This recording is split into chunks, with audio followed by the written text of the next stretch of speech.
कितना यह निराला मन का प्यारा, यह माया से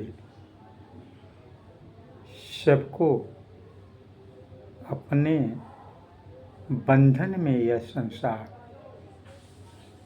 जबरदस्त इतना बांध दिया है ना कि मनुष्य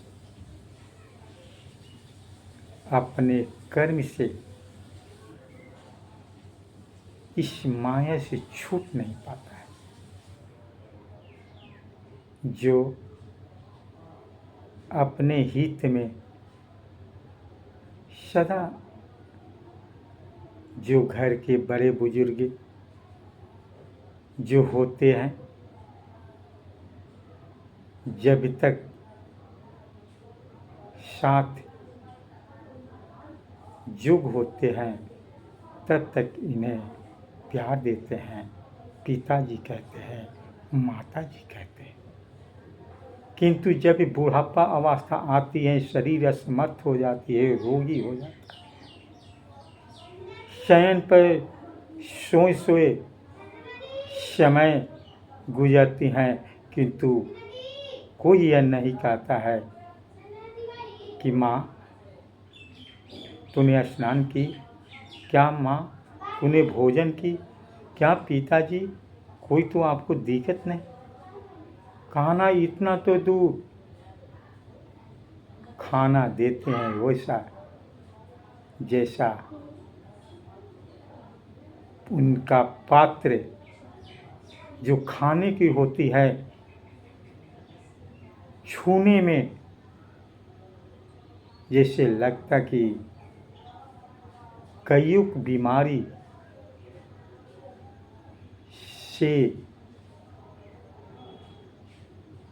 वह ग्रसित हो जाएगा।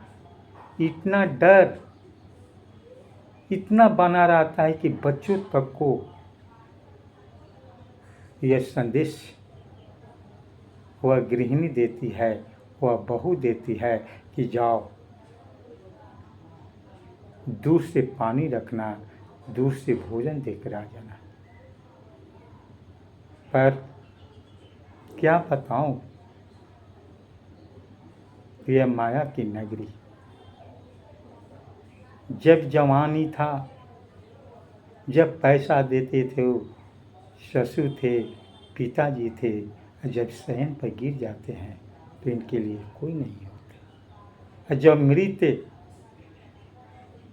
सदा के लिए सो जाते हैं तो आंखों से आंसू बहाकर आस पड़ोस को दिखाकर इतना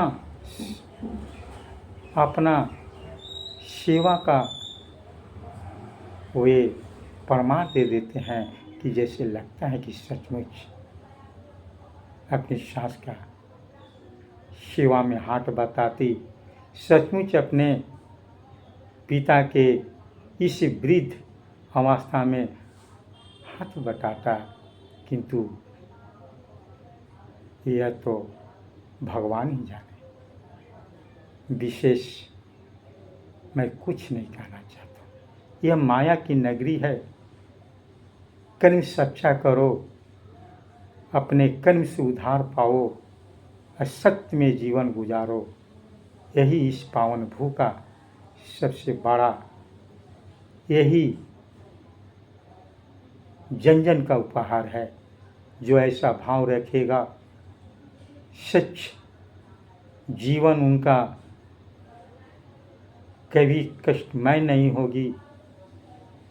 मरने पर लोग आपकी गाथा सुनाएंगे और कहेंगे कि सचमुच वह कोई साधारण पुरुष नहीं, वह घर का एक सदस्य ही नहीं बल्कि एक साक्षात देव के समान उनका कार्य होता है। सब आस पड़ोस से मिठास वे वाणी बोलते थे। ऐसा एक दूसरा आपस में बातें करते, सुनेंगे और सुनाएंगे। इतना ही कहकर अपने वाणी को समाप्त करता हूँ। जय हिंद, जय भारत, नमस्कार।